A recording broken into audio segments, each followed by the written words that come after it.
¿Qué tal? ¿Cómo están amigos y amigas de esta comunidad? Como siempre un gusto, como siempre un placer que nos acompañen.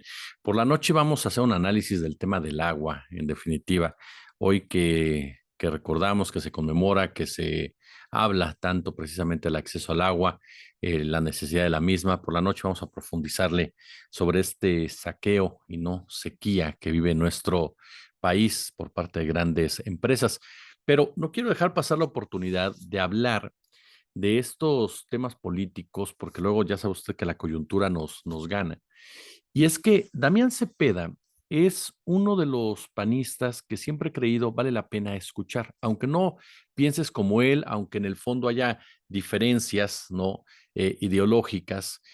Es un panista que tiene una capacidad de autocrítica, tiene una capacidad de análisis, tiene una capacidad de opinión que difiere con la cuarta transformación, pero que no cae en denostaciones absurdas. Es de la corriente o del grupo de Mauricio Vila, gobernador de Yucatán, que también trabajó sin ningún tipo de inconveniente con el presidente López Obrador, a pesar de ser un gobernador de extracción blanquiazul.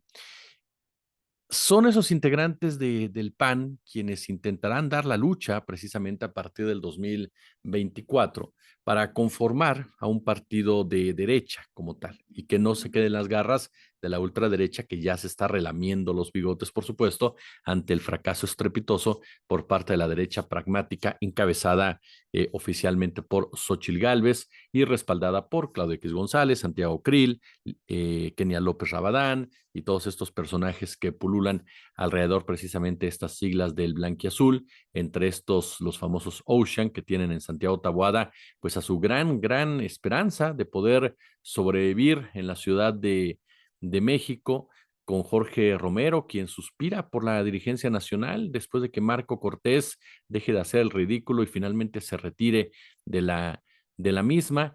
En ese escenario del PAN es donde aparece el grupo de Damián Cepeda y de Mauricio Vila. Veremos qué tanto les permiten crecer, qué tanto les permiten involucrarse de lleno en el futuro del Partido Acción Nacional. Aquí lo hemos dicho en otras ocasiones, es necesaria una oposición sana, una oposición inteligente, una oposición que ofrezca una alternativa, una oposición que sea realmente un contrapeso, pero que mire más allá de sus negocios, que mire más allá de sus propios intereses o de sus propios privilegios. Veremos cómo se da esta batalla interna en Acción Nacional, en donde en definitiva las cosas se van a poner muy, pero muy calientes después del estrepitoso resultado que tendrán en el 2024, en este 2024. ¿Por qué les digo que será estrepitoso? Porque, insisto, para mí la candidatura de Xochitl Gálvez ya está derrotada. Entiendo perfectamente que no pueden decirlo así. Entiendo que puede sonar a que me estoy adelantando demasiado, pero de verdad, como lo platicábamos ayer, si hacemos un análisis serio de las condiciones, pues no encontramos nada que nos haga pensar que Gálvez puede revertir esta situación o que su campaña tiene un diseño que realmente pueda penetrar en ciertas capas sociales que salgan ese día a votar de manera abrumadora por ella.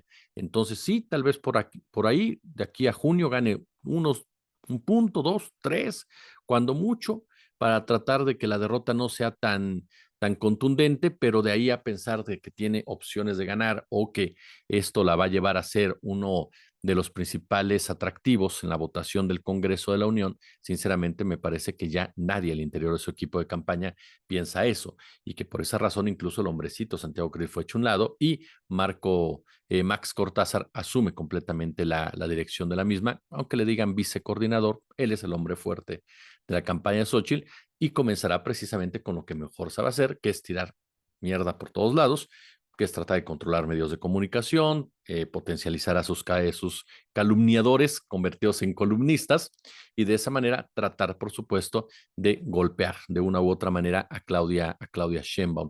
Y le mencionaba a este grupo de panistas porque Damián Cepeda, en una entrevista, da dos respuestas que fueron replicadas por muy pocos medios de comunicación, sobre todo por aquellos medios que abiertamente se han mostrado partidarios de Xochitl Gálvez. A Damián Cepeda se le pregunta, de entrada, él abiertamente siempre ha estado en contra de la alianza con el PRI. ¿Por qué? Porque a nosotros nos ha dicho en entrevista que en realidad el PRI es una marca muy negativa, es el partido por el cual nadie quiere votar más que los priistas. Entonces, ¿cómo te alías con un partido así? ¿Qué tipo de ganancia realmente tienes al llevar a cabo una unión de esta naturaleza? Si nos basamos en los resultados electorales que ha habido en el país de 2018 a 2024, con base en esas alianzas, pues ninguno. Realmente el PAN no ha ganado nada con esa alianza. Y en cambio el PRI se ha visto cómo ha logrado sobrevivir en todos estos años por los votos que de una u otra manera le acarrea este matrimonio, que algunos dicen antinatura, yo no creo, para nada. El PRIAN ha existido desde hace muchísimos años, desde los 80s, para ser exactos, e incluso en realidad este enamoramiento, esta relación casual o esta relación de uso útil se dio desde Miguel Alemán, desde que Miguel Alemán comenzó a inclinarse hacia el empresariado, que eran los fundadores, organizadores, coordinadores y demás del PAN, y comenzó a olvidarse de ese nacionalismo heredado por Lázaro Cárdenas del Río. Pues bien, Damián Cepeda lo que dice en esta entrevista es, uno, que no puede creer que se le haya acabado el dinero a Xochitl Gálvez, que porque Xochitl Gálvez está pidiendo más dinero, cuando los datos son simples, ¿no? Les dieron 1,500 millones para campañas, 600 millones para Xochitl Gálvez, es decir, todo tendría que estar perfectamente cubierto. Entonces, ¿por qué se le acabó? ¿En qué momento se le acabó? ¿Qué fue lo que hizo? ¿Cómo lo gastó? ¿Por qué está pidiendo a los empresarios y luego de la forma en cómo lo está pidiendo? ¿No? Porque por ahí, vaya reacción, de los seguidores de Xochitl Gálvez que se fingen analistas independientes, que están enojadísimos porque los empresarios de Coparmex, pues de plano dijeron, a ver, este no es un evento partidista para andar pasando la charola, ¿no? Aquí queremos escuchar las propuestas de Coparmex, ¿eh? Ojo con esto. No olvide usted que el señor de Hoyos se lanzó en un momento dado como intento de candidato de este Frente Amplio por México, ahora conocido como Fuerza y Corazón por México, y le dijeron que no, y se bajó porque dijo, no hay ni condiciones, eso ya está planchado a favor de Xochitl Gálvez, y ahí vino un rompimiento entre el señor de Hoyos y el señor X González. Ajá, ahí vino un rompimiento en estos dos personajes que iban de la mano precisamente en esta campaña y que garantizaban que la Coparmex en su totalidad respaldara al candidato que eligiera Claudio X González. Al darse este alejamiento, en ese instante varios integrantes de la Coparmex pues simplemente se retraen del mismo. Entonces, el hecho de que Xochitl Gálvez de plano les diga que pierdan el miedo, yo no entiendo por qué, bueno, sí lo entiendo, es parte de esta infantilización que tiene Xochitl Gálvez y su equipo de la política. Nos vemos a la salida, no seas cobarde, ¿no? Casi, casi no llores. ¿Qué? Te falta valor, en pocas palabras, y toda la cantidad de epítetos que nos decíamos de niños, ¿no? Para retar al otro, ¿no? Hasta el famoso gallina de Volver al Futuro. Todo con esto, con la finalidad de que, ¿qué buscas? Que se caliente lo otro, que, perdón por la expresión, pero que se enoje, que se sulfure, que diga, ah, como me estás retando, entonces sí, ahora sí te pongo una lana, mano, o ahora sí salgo a gritarme de cosas contigo. Como por ejemplo, cuando le decía a Sheinbaum, ¿no? ¿Te dejan o tienes miedo? ¿Pide permiso o tienes miedo? ¿Qué? ¿Puedes o no? Sheinbaum solamente se reía, ¿no? Decía, ¿de qué me está hablando esta señora? Igual pasa con Kenia López Rabadán, ¿no? Le estaba viendo en un debate con la maestra Renata Torrent y y caray, o sea, la señora López Rabadán, eh, que es muy particular, ¿eh? Porque Kenia López Rabadán, fuera de ese escenario, de ese entorno de estridencia, uno pensaría que es una política con la cual puedes hablar. Ya cuando se pone en su papel, imposible, intolerable, otro personaje tipo Lili Telles. Aquí el punto es que en ese debate también, ¿no? Esa actitud saca pecho, bravucona, le digo infantiloide, ¿no? Tipo secundaria. Y lo mismo le dice a los empresarios, que tienen miedo, quítense el miedo. Y entonces hay hasta analistas, hombres y mujeres, quienes tuitean y postean, ¿no? El empresariado siempre ha sido agachón y siempre ha estado del lado del poder. Están hablando de la Coparmex, hombre. Sí saben que la Coparmex siempre ha sido de derecha, siempre ha sido un grupo empresarial cercano al poder de una u otra manera. Sí saben que los empresarios deberían de ser pragmáticos y no estar haciendo política, ¿eh? El empresariado no tendría por qué estar haciendo política, tendría que estar velando por condiciones que le permitieran generar mayor riqueza y mejores condiciones laborales. Digo, eso es una utopía, ¿no? Pero generar condiciones laborales, salariales, condiciones que al micro, pequeño y mediano empresario les permitieran ser competitivos, ir en contra de un sistema que entierra a estos sectores del empresariado, en beneficio de los empresarios grandotes. Eso es lo que tendrían que hacer los empresarios, no andar metidos en la política. Por eso es que los políticos perdieron el control de la política, porque permitieron que los personajes de dinero, los verdaderos empresarios de dinero, los grandotes, se metieran y entonces controlaran todo a través del sistema neoliberal. Así de sencillo.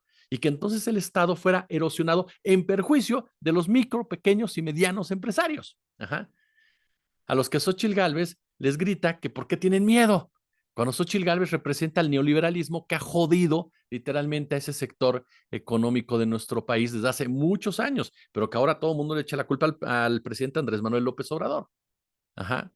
Pero entonces, a ver, pero esa actitud de sus seguidores de Xóchitl es esa actitud palentona, agresiva, ya sabe usted, ¿no?